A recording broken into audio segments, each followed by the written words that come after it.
जनाब अली, मैं यहाँ अपने हीरोज़ से मिलने आया था, उन दोस्तों से मिलने आया था जो बड़ी कुर्बानियाँ दे रहे हैं। शाह महमूद कुरैशी साहब से मुलाकात हुई, अल्लाह ताला उन सब की हिम्मतें बढ़ाए। मियाँ महमूद रशीद साहब से मुलाकात हुई, डॉक्टर यास्मीन राशिद साहिबा से मुलाकात हुई और एजाज चौधरी साहब से, और सबको मैं खराज तहसीन पेश करने आया था कि मुल्क के मुश्किल हालात के अंदर ये कुर्बानी दे रहे हैं, जेल में गलत सज़ाएं काट रहे हैं, जिनकी सज़ा नहीं हुई उनकी बेल भी नहीं हो रही। ये हुकूमत ने तय कर लिया था पहले ही कि आइन की पासदारी नहीं है, आइन के अंदर जो कुछ भी मराहत हैं उन सब को इन मासूम लोगों के ऊपर इस्तेमाल नहीं करने दिया। तारीख़ पर तारीख़ दी जा रही है, तो लोअर जुडिशरी को तब्दीली की ज़रूरत थी, इन क़वानीन को आसान करने की ज़रूरत थी कि जो अवाम उन्नास को असर करते हैं। हायर जुडिशरी के हवाले से तो आप तमाशा देख ही रहे हैं, जो भी तमाशा खेला जा रहा है पाकिस्तान के ऊपर। मैं ईरान का मशकूर हूँ, गज़ा के हवाले से और फ़लस्तीन के हवाले से, सैयद हसन नसरुल्लाह के हवाले से, उनकी शहादत के हवाले से ईरान ने जो मुसलमानों का नाम ऊंचा रखा। मैं बाकी मुसलमान कौमों से गुजारिश करता हूं और मुमलिकतों से गुजारिश करता हूं कि गाज़ा, फ़लस्तीन और कश्मीर के मामलात को मत भूलें। ये इतना बड़ा जुल्म हो रहा है, जिस जुल्म को रोकना चाहिए। इसराइल एक गुंडे की तरह, जिस तरह से गुंडे हमारी जमहूरियतों को ख़राब करते हैं, इसराइल दुनिया की मुमलिकतों के अंदर एक गुंडे की तरह मासूमों की जान मुसलसल दे रहा है। और ये उस सिलसिले की कड़ी है जिसकी बुनियाद पर मशरिक़ वुस्ता तबाह हुआ, वेपन्स ऑफ मास डिस्ट्रक्शन के बहाने से, जिसकी बुनियाद पर मशरिक़ बईद तबाह हुआ, अफ्रीका तबाह हुआ, लैटिन अमेरिका तबाह हुआ। तो मैं समझता हूँ कि मुसलमानों को अपने पैरों पर खड़ा होना चाहिए, कम से कम इखलाकी एतबार से तो खड़े हों। तो लिहाजा मैं ईरान को खराज तहसीन पेश करना चाहता हूँ। और हम फ़लस्तीन के मामले में कायद आज़म के मौक़िफ़ से लेकर आज तक हम ये समझते हैं, कायद आज़म का पहला मौक़िफ़ ये था कि फ़लस्तीन फ़लस्तीनियों के लिए होना चाहिए, a single state with the majority of Palestinians. Sir Zafarullah ने तकरीर की यूनाइटेड नेशंस में कायद आज़म के कहने पर, और ये जो प्रिंस बाद में बादशाह फैसल बने, उन्होंने कहा कि जी इससे अच्छा मौक़िफ़ नहीं हो सकता। कहा गया, कायद आज़म ने कहा ये 2 स्टेट सोल्यूशन तुम्हें ट्रक की बत्ती के पीछे लगा रहे हैं। मगर ये कि अब पाकिस्तान का मौक़िफ़ ये रहा है सारे मुसलमान ममालिक के साथ मिलकर कि 2 स्टेट सोल्यूशन होना चाहिए और वही इसका हल है। पाकिस्तान के मामलात के एतबार से मैं समझता हूँ कि जमहूरियत की पामाली चल रही है। मैं ये समझता हूँ कि 63A जिसकी अहमियत बजट सेशन में होती है, क्या ज़रूरत थी इस वक्त उसको सोचने की और देखने की।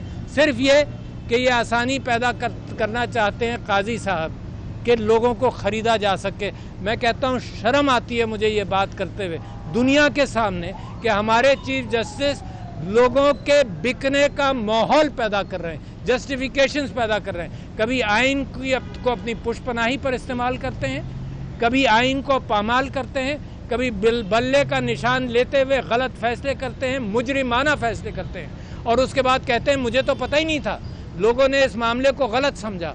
और वो तमाशा देखते रहे कई महीने, मगर रिव्यू पिटीशन में फ़ौरन दूसरे दिन वो रिव्यू पिटीशन एक्सेप्ट करते हैं जो ब्लास्फेमी वाली है, दोबारा रिव्यू पिटीशन एक्सेप्ट करते हैं। जब अपने ऊपर बात आती है तब वो टीवी भी देखते हैं, तब वो अखबार भी देखते हैं। मगर पीटीआई के मामले में जितना मुतासिब काम इन्होंने किया, ये जस्टिस मुनीर से ज़्यादा बड़ा नुकसान पहुंचाया है पाकिस्तान को। और मेरी सिर्फ एक दरख्वास्त है, एक वादा मैं चाहता हूं चीफ जस्टिस साहब से कि जब भी वो रिटायर होंगे तो पाकिस्तान में रहेंगे।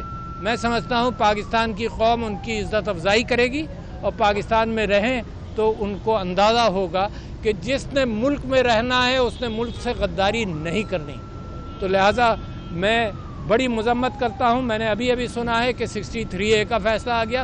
वापस आता हूँ, क्या जल्दी थी? ये सिर्फ अमेंडमेंट पास करना चाहते हैं उस जाली असम्बली के साथ जिसको फजलुर रहमान साहब ने भी कंडेम किया, जो इस काबिल नहीं है कि कानून पास करे। اس سے یہ 24واں امینڈمنٹ پاس کرنا چاہتے ہیں. اور مجھے افسوس ہے پیپلز پارٹی کے اوپر کہ گھر کے چراغ سے کہیں 1973 کا بھٹو کا بنایا ہوا آئین جو ہے وہ گھر کے چراغ سے ہی اس کو آگ نہ لگے. تو لہٰذا یہ جو کیپچر ہے اس کے خلاف قوم کھڑی ہے, قوم ریزسٹ کر رہی ہے. میں قوم کو بتانا چاہتا ہوں کہ آپ کا پیسفل پروٹیسٹ آپ کا حق ہے, آپ کا رائٹ ہے. آئین دیتا ہے, دنیا کے آئین دیتا ہے, آپ کو ہر اعتبار سے اس کا حق موجود ہے. یہ آئین جس انداز سے ظالمانہ کام کرنے کے لیے چلا رہے ہیں تو میں سمجھتا ہوں کہ بڑی شرمندگی بھی ہے مجھے. اور یہی کام ارسا کے حوالے سے کیا انہوں نے. انڈس ریور سسٹم اتھارٹی کا جب وہ آرڈیننس لے کر آئے جو میں نے پاس نہیں کیا تو مجھ سے منسٹرز نے اور سب نے یہ اپیل کیا کہ جناب پانی کا قحط ہے, آپ فیصلہ نہیں کریں گے تو اس کا ڈسٹریبیوشن کیا ہوگا. تو میں نے کہا آج تک تم کون سا قانون فالو کر رہے ہو؟ اسی آئین کے اعتبار سے یہ کون سا آئین فالو کر رہے ہیں؟ اعجاز صاحب کو کیا ریلیف ملا اس آئین سے؟ عمران خان صاحب کو کیا ریلیف ملا اس آئین سے؟ شاہ محمود قریشی صاحب کو کیا ریلیف ملا؟ یاسمین راشد کو کیا ریلیف ملا؟ آئین کے اندر موجود ہے مگر اس آئین کی خلاف ورزی کر رہے ہیں. میرا خیال یہ ہے کہ یہ IMF وغیرہ سے اور ریجیم چینج کرنے والوں سے یہ وعدہ انہوں نے کیا ہوا تھا کہ جی جو جمہوریت کا فساد ہے اس کو کسی انداز سے رکھیں گے, ورنہ ضیاء الحق صاحب نے بغیر آئین کے ظلم کیا ہمارے اوپر, مشرف صاحب نے بغیر آئین کے ظلم کیا ہمارے اوپر. ہمیں جو ظلم آئین کے ہوتے ہوئے جو کیا ہے پاکستان کے اوپر, میں اس ظلم کی مثال پاکستان کی تاریخ میں نہیں دیکھتا. صرف انگریزوں کے جڑیاں والا انسیڈنٹ, انگریزوں کے ظلم و ستم سے میں ملا سکتا ہوں جو ظلم ہوا ہے. لوگ 9 مئی کو شہید ہوئے پاکستان کے, اور میں سمجھتا ہوں کہ کوئی اگر یہ کہے کہ تحریک انصاف اتنی پرامن جماعت, جتنے جلسے کیے پرامن کیے, کس نے اس میں بدماشی کی ہے؟ کس نے اس میں وائلنس کیا ہے؟ پولیس نے وائلنس. ہر جلسے میں پولیس نے وائلنس کیا ہے. پولیس کو ٹرائی کرنا چاہیے, ہر جلسے میں انہوں نے وائلنس کیا ہے. لوگ تو ڈیوڈ اینڈ گولائت والا قصہ بائبل کے اندر مشہور ہے کہ اس نے پتھر سے مارا. یہ پتھر کا ریزسٹنس تاریخی ہے, پتھر مارنا پولیس کے خلاف یہ تاریخی ریزسٹنس ہے. پولیس اگر ڈسٹرب نہیں کرے تو سارے پروٹیسٹ ہمارے پرامن ہیں. اس کے باوجود میں نے اپیل کی ہے کہ جتنے پروٹیسٹ پاکستان تحریک انصاف کرے وہ امن کے دائرے کے اندر کرے, اور وہ دن دور نہیں. یہ جسٹس فائز عیسیٰ تو شیطانی چاند پر لینڈ کیا انہوں نے, اور وہ جو کہتا تھا, نیل آرمسٹرانگ نے کہا تھا, it's a small step for man and big step for mankind. میں کہتا ہوں کہ یہ شیطانی عمل کا ایک چھوٹا قدم ہے مگر پاکستان کے لوگ اس کو برداشت نہیں کریں گے.